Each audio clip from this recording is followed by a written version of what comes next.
Hello students, welcome back to commerce studio.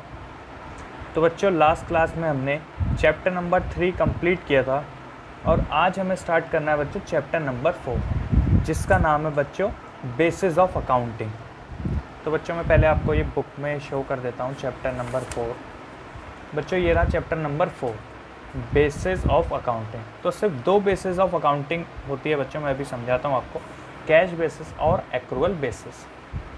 ठीक है, तो मैं आपको समझाता हूँ बच्चों। जैसा कि आप जानते हो, अकाउंटिंग करने के लिए काफ़ी सारे प्रिंसिपल्स बनाए गए हैं, काफ़ी सारे रूल्स रेगुलेशंस बनाए गए हैं, जिस बेस पे एक अकाउंटेंट किसी कंपनी या एंटरप्राइज का अकाउंटिंग करता है और उसकी फाइनेंशियल स्टेटमेंट तैयार करता है। तो बच्चों, अकाउंटिंग को करने के दो बेसिस भी तैयार किए गए हैं। जैसा कि फर्स्ट जो है वो है cash basis of accounting and the second one is accrual basis of accounting. इन दो बेसिस पे ही बच्चों अकाउंटेंट काम करते हैं, इनके बेस पे ही फाइनेंशियल स्टेटमेंट तैयार की जाती है। तो चलिए, ये बहुत एक छोटा चैप्टर है जिसमें सिर्फ ये दो चीज़ें हैं, तो इसको जल्दी से हम ख़त्म करके चैप्टर को फिनिश करेंगे। ठीक है बच्चों, तो आइए समझते हैं पहले कैश बेसिस ऑफ अकाउंटिंग क्या होता है। तो कैश बेसिस ऑफ अकाउंटिंग का मीनिंग बच्चों मैं आपके साथ पढ़ता हूँ, फिर आपको समझाऊंगा। Cash basis of accounting is a system in which transactions are recorded when cash is transacted whether received और पेड। इसका मतलब ये है बच्चों कि कैश बेसिस अकाउंटिंग में हम सिर्फ और सिर्फ उन चीज़ों को रिकॉर्ड करते हैं या सिर्फ और सिर्फ उन ट्रांजैक्शंस को रिकॉर्ड करते हैं जिनसे हमें कैश मिला हो या हमने कैश पे किया हो। मतलब उन सारी ट्रांजैक्शंस को हमें रिकॉर्ड करना पड़ता है जिन सारी ट्रांजैक्शन में कैश को ट्रांजैक्ट हुआ हो, कैश ट्रांजैक्ट हुआ हो। तो बच्चों, ऐसे बेसिस ऑफ अकाउंटिंग को कैश बेसिस ऑफ अकाउंटिंग बोला जाता है। ठीक है, when cash basis accounting is followed, outstanding and prepaid expense and income receive in advance और accrued incomes are not considered. कहा गया है बच्चों कि जब भी कोई कंपनी कैश बेसिस अकाउंटिंग से अकाउंटिंग करती है तो बच्चों वो इग्नोर कर देती है हमारे outstanding, prepaid, income receive in advance और एक्रूड इनकम्स को। अब ये क्या चीज़ें होती हैं बच्चों, आपके लिए ये नहीं है। तो आउटस्टैंडिंग का मतलब बच्चों होता है still to be paid. Outstanding means still to be paid, यानी हमें अभी कोई चीज़ पे करनी है, हमने पे नहीं करी।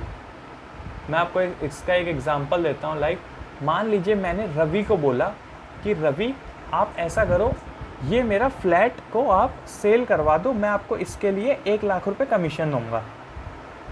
तो रवि ने बोला ठीक है, और रवि ने वो मेरा फ्लैट सेल करवा दिया। तो बच्चों, जैसा कि हमारे बीच में तय हुआ था, अब मुझे उसको 1 लाख रुपये एज कमीशन देना पड़ेगा। तो मैंने उससे बोला ठीक है, ऐसा करियो, मुझसे 2 महीने बाद ले लियो। हालांकि उसने फ्लैट मेरा सेल करवा दिया है, लेकिन मैंने उसको अभी तक कमीशन नहीं दी। तो बच्चों, इसी वाली एक्सपेंस जो अभी तक हमारे पे नहीं किए मैंने, या कमीशन जो मैंने पे नहीं की, इसी चीज़ को बच्चों आउटस्टैंडिंग बोला जाता है। ठीक है बच्चों, नेक्स्ट है बच्चों प्रीपेड एक्सपेंसेस। प्रीपेड एक्सपेंसेस बच्चों जस्ट इसका अपोजिट होता है। लाइक ऐसे एक्सपेंसेस जो आपने पहले ही पे कर दिए हों, which are paid in advances, जो आपने एडवांस में पे कर दिए हों। जैसा कि मैंने रवि से बोला कि रवि ये मेरा फ्लैट आप सेल करवा दो, मैं आपको इसके लिए 1 लाख रुपए कमीशन दूंगा। उसने बोला ठीक है। मैंने बोला ऐसा करो, ये लो 50,000 रुपये अभी ले जाओ, और फिर आराम से 2-4 दिन 1 महीने बाद ये मेरा फ्लैट जो है इसको सेल करवा देना। तो बच्चों, जो मैंने उनको 50,000 रुपये अभी दे दिए, तो उसी को बोला जाता है प्रीपेड एक्सपेंसेस। ठीक है, नेक्स्ट है बच्चों एक्रूड इनकम। आपको दिख रहा होगा एक्रूड इनकम। तो एक्रूड इनकम मीन्स होता है बच्चों income which has been earn but not received yet. ऐसी इनकम बच्चों जो हमने कमा तो ली है लेकिन अभी तक हमको मिली नहीं। लाइक उसके लिए वो कमीशन, आउटस्टैंडिंग वाले केस में अगर मैं रवि होता तो मुझसे किसी ने बोला था मेरा फ्लैट आप बिकवा दो, मैं आपको कमीशन दूंगा, और मैंने उसका फ्लैट बिकवा दिया, लेकिन मुझे अभी तो कमीशन मिली नहीं। तो बच्चों, ऐसे टाइम पे जो मेरे को, हालांकि मैं इनकम कमा चुका हूँ मैं एलिजिबल हो चुका हूँ उस इनकम के लिए, लेकिन अभी भी वो मुझे इनकम नहीं मिली, तो ऐसी इनकम को बच्चों एक्रूड इनकम बोला जाता है। ठीक है बच्चों। फिर है बच्चों इनकम रिसीव इन एडवांस। तो ये तो इसके नाम से ही क्लियर है बच्चों कि क्या है इसका मतलब, ऐसी income which has been received before it has been earn, यानी ऐसी इनकम जो अभी आपने कमाई नहीं है लेकिन आपको पहले ही मिल गई। जैसे कि रवि के लिए वो 50,000 रुपये जो उसको मैंने दिए थे, वो उसके लिए इनकम रिसीव इन एडवांस है बच्चों, क्योंकि उसने भी फ्लैट तो मेरा बिकवाया नहीं, लेकिन उसको 50,000 एज कमीशन इन एडवांस ही दे दिया गया। ठीक है बच्चों, कैश बेसिस ऑफ अकाउंटिंग आपको समझ आया। इसमें मेन जो इसके पॉइंट्स हैं वो ये हैं कि only cash transactions are recorded whether received और पेड। ठीक है बच्चों। Outstanding, prepaid, income receive in advance, accrued income, इसमें हम बिल्कुल भी रिकॉर्ड नहीं करते। ठीक है बच्चों, तो आप इसका मीनिंग समझ गए होंगे। तो बच्चों इसके कुछ एडवांटेजेस हैं। क्या इसके एडवांटेजेस हैं? It is a simple basis of accounting. Means बच्चों कोई भी इसमें डिफ़िकल्टी नहीं आएगी। अगर किसी को अकाउंटिंग करनी है कैश बेसिस पे तो उसको इसमें डिफ़िकल्टी नहीं आती। इसका एक सिंपल सा रीज़न ये है कि only cash transaction are recorded. सिर्फ कैश में जो पैसा आया वो रिकॉर्ड होगा, या कैश में कोई पैसा गया वो रिकॉर्ड होगा। इसके अलावा बच्चों कुछ भी ज़्यादा इसमें सरदर्द वाला काम नहीं होता। फिर एक और एडवांटेज है बच्चों इसका, more convenient as very fair estimate and judgement are required. ज़्यादा कन्वीनियंट है क्योंकि इसमें बहुत कम एस्टिमेट्स लगाए जाते हैं और काफ़ी कम जजमेंट के बेस पे ही अकाउंटिंग करी जाती है। ठीक है बच्चों। फिर एक और इसके एडवांटेज जो है, it is suitable for those enterprises where most of the transaction are on cash basis. बोला गया बच्चों कि ये कैश बेसिस अकाउंटिंग उन कंपनीज़ या उन एंटरप्राइजेस के लिए सही रहती है जहाँ पर मोस्ट ऑफ द जो उनकी ट्रांजैक्शंस होती हैं आर ऑन कैश बेसिस, यानी ज़्यादातर वो कैश बेसिस ही काम करते हैं। यानी कोई भी सेल करेंगे तो उसका उनका जो कैश है वो उसी टाइम मिल जाएगा, या फिर कुछ भी परचेज़ करेंगे तो वो उसको उसी टाइम कैश पे कर देंगे या एक्सपेंस उन्हें पे कर देंगे, इनकम उन्हें रिसीव हो जाएगी। तो बच्चों उन कंपनियों के लिए ये चीज़ सूटेबल होती है, कैश बेसिस ऑफ अकाउंटिंग। ठीक है बच्चों। अगर इसके कुछ एडवांटेजेस हैं तो इसके कुछ डिसएडवांटेजेस भी होंगे बच्चों। तो ठीक है, देखते हैं क्या है इसके disadvantage. It does not give a true and fair view of profit और loss and the financial position of an enterprise. मतलब बच्चों अगर मैं सिर्फ और सिर्फ कैश बेसिस पे वर्क करूं तो ये कभी भी मुझे फेयर व्यू नहीं देगा प्रॉफिट या फिर लॉस का, और ना ही मुझे सही से पता चल पाएगा उस एंटरप्राइज की फाइनेंशियल पोजीशन के बारे में। क्योंकि बच्चों एक कंपनी जो ओनली कैश में ट्रांजैक्ट करती है वो अच्छी नहीं मानी जाती। हालांकि अभी मैं आपको आगे समझाऊंगा ऐसा क्यों, लेकिन क्योंकि इसके अलावा काफ़ी सारी चीज़ें होती हैं जो हमें रिकॉर्ड करनी होती है, जो कि एक्रूअल बेसिस में होती है। क्योंकि बच्चों इसमें इग्नोर करे जाते हैं आउटस्टैंडिंग, प्रीपेड, ये सारी चीज़ें बच्चों इसमें इग्नोर करी जाती, इसीलिए ये एकदम करेक्ट प्रॉफिट या लॉस को आपको शो नहीं कर सकता। ठीक है बच्चों। उसके बाद है बच्चों does not follow the matching principle of accounting. बच्चों मैंने आपको मैचिंग प्रिंसिपल ऑफ अकाउंटिंग के बारे में पढ़ाया था लास्ट क्लास में, चैप्टर नंबर 3 में पढ़ा था बच्चों हमने ये। तो बच्चों उस प्रिंसिपल में हमने ये पढ़ा था कि अगर कोई भी कॉस्ट किसी चीज़ पे, मतलब कहने का ये मतलब है, मैं आपको सरल भाषा में ये समझा देता हूँ। मैचिंग प्रिंसिपल का मतलब ये था कि अगर मुझे कहीं से 1 लाख रुपए इनकम हुई और अगर मैंने वहाँ पर 20,000 रुपये खर्चा किया है तो वहाँ पर मुझे ये नहीं बोलना पड़ेगा कि मेरी 1 लाख रुपए इनकम हुई है, वहाँ पर मुझे ये बोलना पड़ेगा कि मैंने सिर्फ 80,000, या शो करना पड़ेगा कि मैंने सिर्फ 80,000 ही अर्न किया। क्योंकि बच्चों मैचिंग प्रिंसिपल यही बोलता है कि आपको जो भी इनकम हुई अगेंस्ट उसके जो कॉस्ट आपकी लगी है, जो एक्सपेंस हुए, उसके अगेंस्ट आपको उसको सेट ऑफ करना पड़ेगा। तो बच्चों ये कैश बेसिस इस चीज़ को इग्नोर कर देता है, फॉलो नहीं करता। ये भी इसका एक डिसएडवांटेज है। फिर नेक्स्ट बच्चे इसका does not distinguish between capital and revenue items. बच्चों जो चीज़ें सिर्फ और सिर्फ कैश में होती हैं, यानी कैश आए तो रिकॉर्ड करो और कैश जाए तो रिकॉर्ड करो, मतलब जो कैश बेसिस अकाउंटिंग कर रहा है अकाउंटेंट, उसके दिमाग में बस यही बात होती है कि अगर कैश आया तो उसको रिकॉर्ड करो, कैश गया तो उसको रिकॉर्ड करो। वहाँ पर वो बिल्कुल भी ध्यान नहीं देता कि जो भी कैश आया क्या वो कैपिटल नेचर तक का था या रिवेन्यू नेचर का, या फिर जो भी कैश मैं पे कर रहा हूँ ये मेरे लिए रिवेन्यू एक्सपेंस है या कैपिटल एक्सपेंडिचर है। तो बच्चों ये भी इसका एक डिसएडवांटेज होता है। चलिए मैं आपको कैश बेसिस का एक बच्चों एग्जांपल देता हूँ।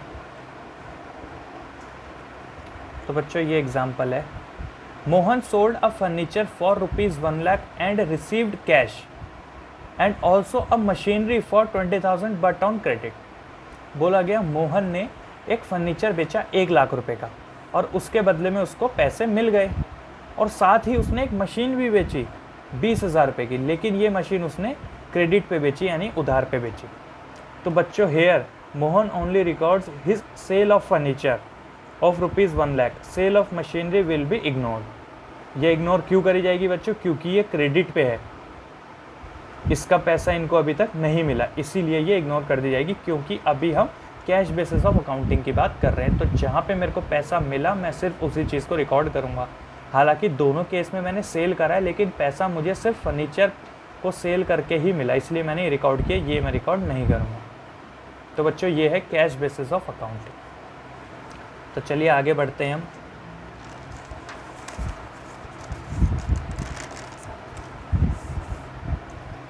नेक्स्ट है बच्चों एक्रूअल बेसिस ऑफ अकाउंटिंग। तो accrual basis of accounting, under accrual basis of accounting we include both cash and credit transaction. सबसे मेन और सबसे इंपॉर्टेंट बात बच्चों इसकी यही है कि एक्रूअल बेसिस में आपको कैश और क्रेडिट दोनों ट्रांजैक्शन रिकॉर्ड करनी होती है। Hence here we record cash transaction as well as credit transaction like sale on credit. जैसे कि अभी मैंने आपको पीछे एग्जांपल दिया बच्चों, वहाँ पे हमने जब मशीन बेची थी तो उस मशीन को रिकॉर्ड नहीं किया गया, लेकिन अगर वो अकाउंटिंग हम एक्रूअल बेसिस पे कर रहे होते तो हम दोनों चीज़ों को रिकॉर्ड करते। भले ही मुझे पैसा मिला हो चाहे ना मिला हो, मुझे वो चीज़ें रिकॉर्ड करनी पड़ती, दोनों की दोनों सेल। ठीक है बच्चों। Also we record here outstanding prepaid expense and income receive in advance and accrued income. और यहाँ पर बच्चों हम सारी चीज़ें, सारी adjustments like outstanding prepaid expense, ये सारी चीज़ें बच्चों हमें रिसीव हो चाहे ना हो, हमें यहाँ पे सारी चीज़ें रिकॉर्ड करनी पड़ती है।